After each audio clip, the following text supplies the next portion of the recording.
Alright mga kabayan, update po tayo dito sa itinatayong hanging bridge po, no. Ayan yung hanging footbridge dito sa Sitio Binunan, Barangay San Jose, Hamindan Capiz po, ano. Ngayon po ay October 9, 2023. Alright, so ngayon po ay papakita ko sa inyo yung pinaka-latest update. Ayan. Pwede na sa ngayon, no? Ito po is ongoing pa rin. Inaayos pa, no? Inaayos pa. Ayan, oh. Ayan, oh. So, meron po dito parang so ito po, meron po dito cable na malaki. Ayan. Yung kable, no? O, pa-comments nga, no, tawag dito, hindi kami marunong eh. Ayan, so dito po. Ayan na. So, papakita ko sa inyo. Dito po yung tawiran para pag magbaha ay hindi na mabuwori yung mga nakatawid po dito sa proper.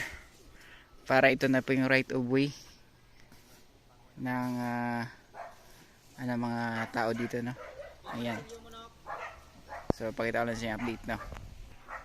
So, ito na. So far, so good. Tuloy-tuloy po kanilang trabaho, no. Nandito po ako sa may Bukana. So, hindi muna tayo pupunta dyan sa kanila sa bandang gitna kasi nga ongoing pa yung kanilang construction, no. Itong trabaho dito sa hanging bridge. Pero so far, no, makikita nyo po ay ito na.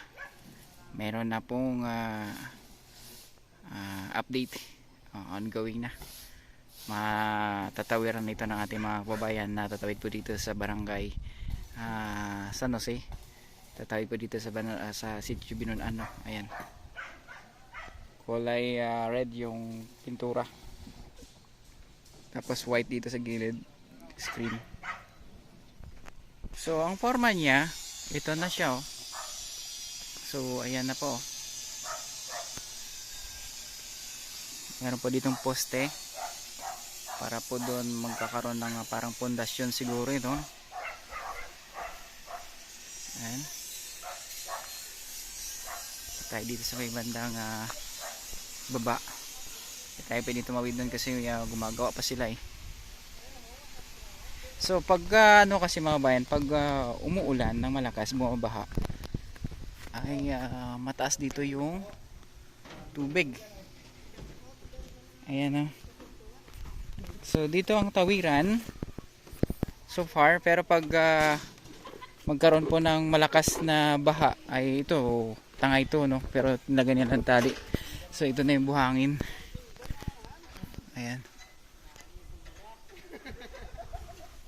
So salamat sa aton mga worker nga kamahugod. Ayan. Haba pala nito, no. Ayan, no.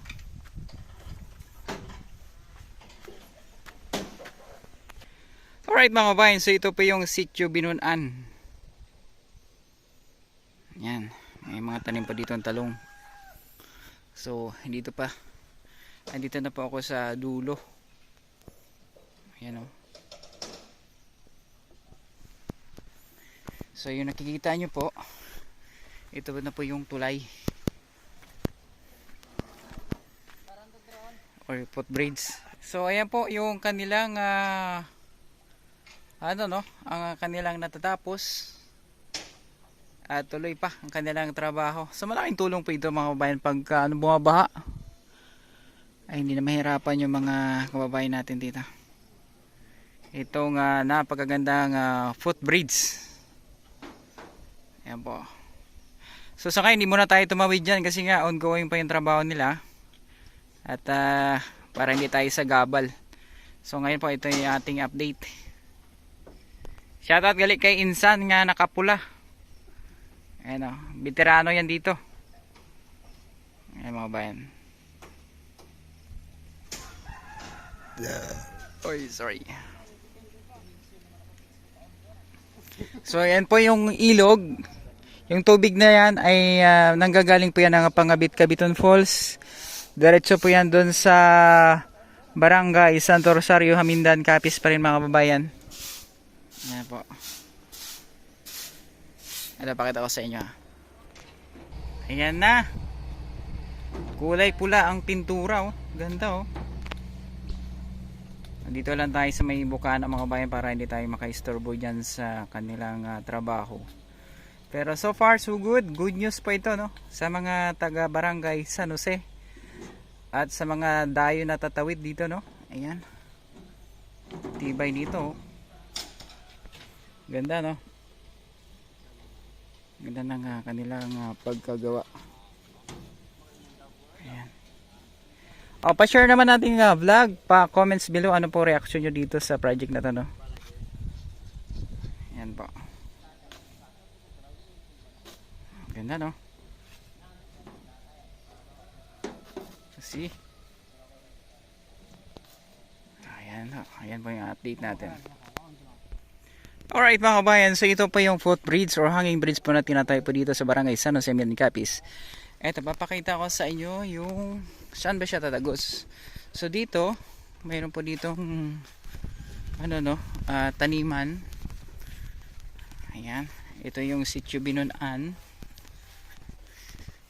So dito, pagka diniretso mo, ay matutumbok mo yung Frede Road, no? Ito yung Frede Road na kung saan ay pag diniretso mo ito ay tatagos ka ng Kamburanan, no? Ito yung papuntang Kamburanan na way.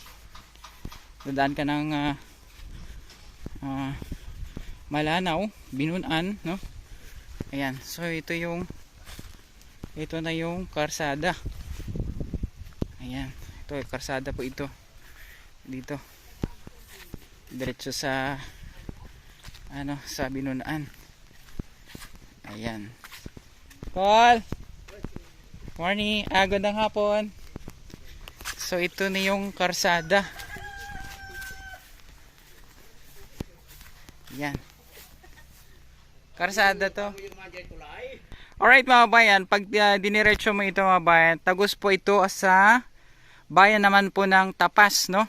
So halimbawa, pag pa manggagaling kayo ng Tapas din, pupunta kayo ng Pangabit-Cabiton Falls, ay sa Kamburanan po ay mayroon po itong tagusan, no, shortcut. So hindi ka na igot ng Hamindan, Bitayan, Hagnaya, then Santo Rosario. Ito po yung shortcut, tagos po dito sa barangay San Jose pag manggaling kayo ng Tapas. Ayan. So sana ma-concrete na po ito. Ayan. Sa di mong balay insan? Andito pala si Insan Roger Guapo. Ayan. So andito po. May tindahan ka dito, Kas? Oh. Ayan. Ito po. So ito yung Frede Road. Ayan, ito may tindahan pala dito. Ayan. So ayan po mga kabayan, yun po yung latest update dito sa barangay San Jose. Ito po yung daanan, no, na tatagos po ng Kamburanan, Tapas, Capiz. So may daanan po doon, tagos po ito. Pag na-concrete ito ay napakaganda po na daanan. Shortcut po ito papuntang barangay San Jose, papuntang Pangabit-Cabiton Falls. Ayan. Pero so far, ito muna yung ating update, no. Ayan po. So ito yung ginagawang footbridge dito. Very useful pa ito, no, kasi nga pag mabaha, hindi po ito naabot ng baha. Alright, yung nakikita nyo po, yan po yung ilog na nanggagaling po ang tubig dyan sa Pangabit-Cabiton Falls, yan sa baba hanggang dito yan. Ayan. So andito po yung taniman ng palay, yung talong. Ay, may talong dito, oh. So ito, update ko lang kayo para may idea kayo, no. Ayan na po. This it. Ayan. Ayan po mga kabayan. So far hindi tayo dadaan dyan kasi ongoing yung construction nila. Dito tayo sa baba para may idea kayo, may visual kayo, no. Paano ba, ano ba yung latest update dito sa ginagawang Hanging bridge. Ayan. Hello idol. Ganda ng project ano. Ayan. So ayan po ang ating update. Hello. So doon po tayo galing sa kabila. At ngayon nandito na tayo sa proper. Ayan. Thank you sa panonood mga kabayan. And God bless. Dito po na pumunta yung ating mga taxes. Salamat.